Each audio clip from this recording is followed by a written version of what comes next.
Hello friends, welcome back to एडी मादरी classes. आज के इस वीडियो में हम कंटिन्यू करने जा रहे हैं the seventh question of third chapter.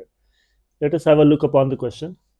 The following table contains information about the number of dengue cases reported in a hospital over a period of 1 year. एक साल में हर महीने में आपको दे रखा है कि डेंगू केसेस कितने हुए हैं पूरे एक साल में। जैसे जनवरी में 10 केसेस, फरवरी में 12, मार्च में 15, अप्रैल में 18, मई में 22, इस तरीके से दिसंबर तक आपको क्वेश्चन में ही दे रखा है कि कितने केसेस हुए per month. Now we have to plot a graph जिसके बेसिस पे फर्दर हमें 4 क्वेश्चंस के आंसर देने हैं। Now first let us see the graph. तो the graph would look something like this.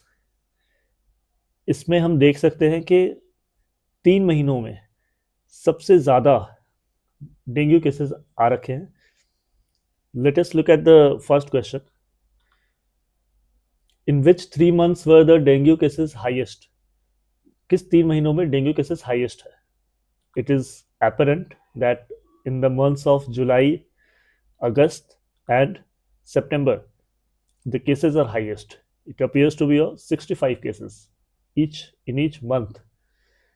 तो आंसर हो जाएंगे जुलाई, अगस्त एंड सितंबर।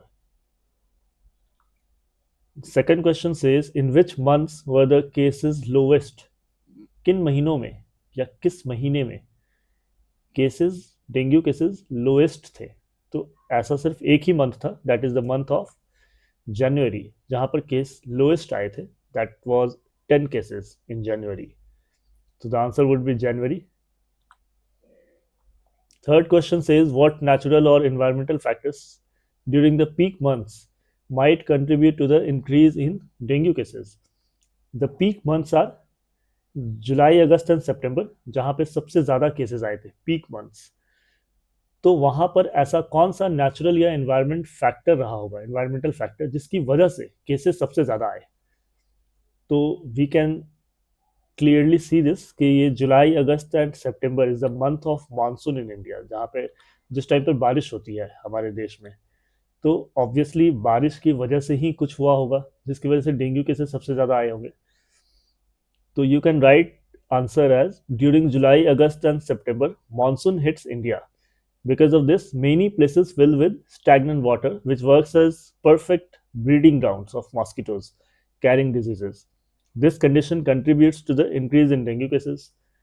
जो मानसून होता है उसमें जो बारिश आती है, तो कई जगहों पर गड्ढों में या टायर के इधर रखा हुआ है साइड में, या मग रखा हुआ है, बाल्टी रखी हुई है, तो इन सारी चीज़ों में पानी जमा हो जाता है, स्टोर हो जाता है। तो ये जो मच्छर होते हैं ना डेंगू के, वो इस तरीके के पानी में ही अपने अंडे देते हैं और उनकी पॉपुलेशन बढ़ती है। This is how they increase their population. These act as breeding ground, their breeding grounds, breeding ground है उनके। तो इट इज़ वेरी इंपॉर्टेंट ऐसे टाइम पर, मानसून के टाइम पर, हम अपने घर के छत पर या आसपास जितने भी ऐसे जगह है जहाँ पे पानी जमा हो जाता है, पानी वहाँ पर स्थिर हो जाता है, वैसे जगहों से पानी हम निकालते रहें, सो दैट वहाँ पर डेंगू के मॉस्किटोज पनप ना पाए।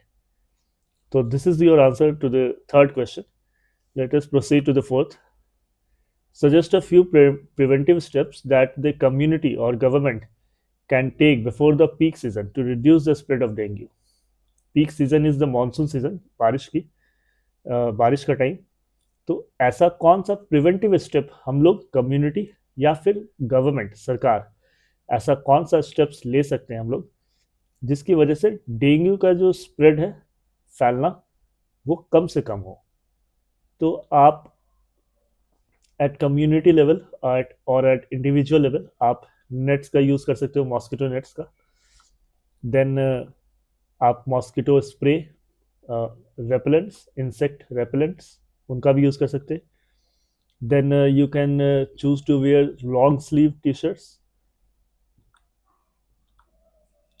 डेंगू प्रिवेंशन कैंपेन्स वगैरह, उससे आप लोगों को बता सकते हो कि अपने घर के छतों पर या अपने गार्डन में कहीं भी ऐसा कोई जगह दिख रहा है जहाँ पर पानी है, तो आप वहाँ से निकाल दो। Stagnant water mosquito breeding grounds, आप इसके बारे में स्पेशली अवेयरनेस फैला सकते हो कि स्टैगनेंट वाटर को हम लोग जितनी जल्दी निकाल दें उतना अच्छा है। They act as breeding grounds of dengue mosquito. Now, we have seen in our previous question about malaria. So, it is very important you should keep this in mind. Malaria is caused by protozoa, and the dengue that in this question we are dealing with is caused by virus. You have to remember this. Malaria and dengue दोनों बहुत ही deadly disease होते हैं और protozoa की वजह से malaria होता है, वायरस की वजह से डेंगू होता है। So you can note down the answers to this question. Use of mosquito nets and repellents, wearing long sleeved clothes, control of mosquito breeding in and around your home, avoiding area with still water, स्थिर पानी, stagnant water, वैसे areas को avoid करो और अगर आपके control में है देन क्लीन दोज एरियाज, वहां से पानी निकाल दो। That is it for today. This is the explanation of this questions. So if you have any doubt regarding this question, you can comment in the comment box.